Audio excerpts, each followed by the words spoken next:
Hi again, everyone. It's Peter Schwartz, Sports Bash at the Super Bowl, presented by TicketBash.com. We're on Radio Row here in Las Vegas as the 49ers get set to take on the Chiefs on Sunday in Super Bowl 58. And obviously a lot of lines and prop bets and all kinds of gambling things going on with the Super Bowl as usual, and even bigger in Las Vegas this year. So Kasey Hudson, host of Casing the League on Bleav Podcast Network, is my guest. Thank you for spending a few minutes. Oh my gosh, I'm so excited. This is my wrap-up of Media Row today, so and it's crazy here this week. I know you've been here all week. I've been here since Tuesday.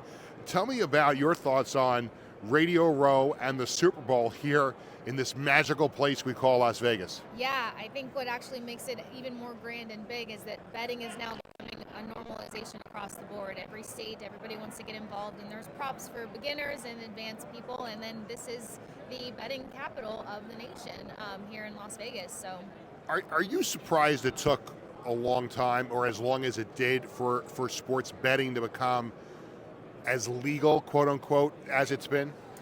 Not too surprised, because I know that it's kind of hard to kind of cover your bases, or every basis here, and they want to make sure they keep the athletes out of it. To a degree, some media can't be involved in it, so just making sure they're checking all the boxes to stay within the legal parameters, it takes time. So I think that we're kind of right on the mark of opening things up. So as we stand here, we're recording this interview around 1 o'clock or so on Friday afternoon. Where does the line stand right now, Chiefs and 49ers? And I'll ask you after about some of your other thoughts on prop bets and things like that. Last I checked, it was still sitting at that 2-point spread. There's probably very few lines out there that are starting to gauge into that 1.5, but right now it's sitting at that +2 for the Chiefs. For the Chiefs? Yeah. Yeah. This game fascinates me because you never bet against the champs, but the 49ers are loaded in so many different ways. Is this as intriguing of a Super Bowl matchup as you've had, not just from a handicapping standpoint, but just looking at who's going to win the game? Oh my gosh, absolutely. I was torn up until I did the FanDuel set yesterday, and I realized I was very prop heavy with the Niners, and then last minute before cutting to commercial, it's like, so you're leaning towards the Niners, and that was it. So apparently I'm leaning towards the Niners, and then I was like, you know what, I'm going to go with it. They have more targets. If they don't win this game, it's not because they didn't have the ability to do so. Kyle Shanahan, brilliant. Brock Purdy can handle this pressure. It's just going to be because the Chiefs and Andy Reid were able to pull that extra trick out of their pocket kind of thing. So aside from the game and the point spread and the over-under that's always popular, I think most people who, even the casual ones who bet on the Super Bowl, they go for the prop bets. So that's a cool thing to bet on. What do we do? So tell me about some of your favorite prop bets that are on the line for Sunday. My first and front runner favorite is going towards George Kittle over 3.5 receptions. I thought 3.5 was pretty low for a guy who has the trust, the chemistry, the synergy with Brock Purdy.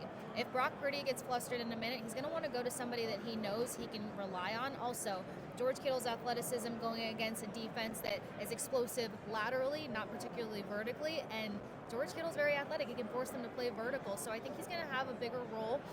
We've seen them using more blocking help for the offensive line, but they'll use check for that. They'll open up Kittle a bit more. So over 3.5 receptions, I love. Over 47.5 receiving yards, I love. I also like Brock Purdy for over 25.5 rushing yards. Okay. The pressure that he weathers, we saw him use his legs a lot more versus the Lions, and I think he knows that with the pressure that the Chiefs are going to bring, and they're going to try to create those turnovers. You got Chris Jones, who's terrifying coming at you. Right. He's going to use his legs, and he has the confidence behind him to do so.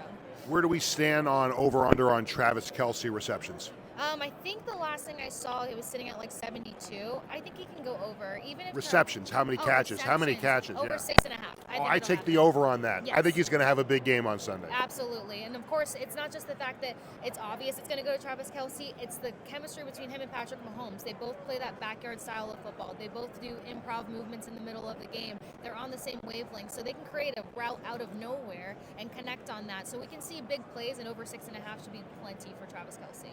We're talking to Kasey Hudson from Bleav, handicapping Super Bowl 58 Niners and the Chiefs on Sunday. Goofy question, I'll ask it anyway. Is there a line on how many times Taylor Swift is going to be shown on CBS on Sunday?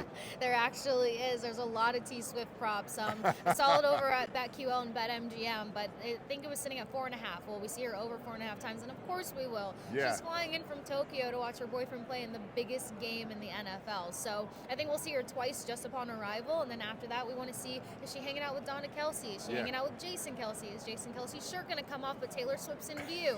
So there's so many easy ways to hit that over 4.5, but it's there. There's a lot of props. There's kissing, there's proposals. Yeah. There's a lot of Taylor Swift loved in the Super Bowl. You think we're going to get a proposal? No, it's a little too early in the relationship. She was just engaged less than a year ago. They're feeling each other out. It seems pretty genuine. Let's just let them have that. So for Taylor Swift, I mean, you say that they're going to show her arrivals. This is where I wish Brent Musburger was still doing the NFL Today, because you'd have his iconic "You're looking live" as Taylor Swift gets off her private jet and is set for the Super Bowl in Las Vegas. Yep, walking from the tarmac. She's wearing, because we know that Juszczyk's wife is now involved and got the stamp of approval from the NFL, so I can only imagine how many outfits that she's made, but she probably has a Taylor custom. So yes, if he was doing that, it would be the walk, what she's wearing, the walk from the car into the stadium up to the club. Yeah, I was kind of looking for Juszczyk's wife here, because I would like my wife to have one of those jet jackets. Like if she can put a nice Jets jacket together for my wife, I think that would have been a nice thing to bring back from Las Vegas, but she was nowhere to be found here this week. Yeah, she's busy, because I'm sure that she had orders to fill starting at the minute that her husband put her out there and said she's fantastic at what she does, and the NFL said that we support you as well. She did make something for Christian McCaffrey and Brock Purdy with FedEx as well, so she's a busy lady. Well, thank you so much for spending a few minutes with me. Enjoy the game on Sunday. Safe travels back home, and we'll catch up again soon. Thank you so much for having me. I appreciate it. Awesome. That is Kasey Hudson from Bleav Podcast Network, Super Bowl 58. It's Peter Schwartz, Sports Bash, presented by TicketBash.com from Radio Row here in Las Vegas.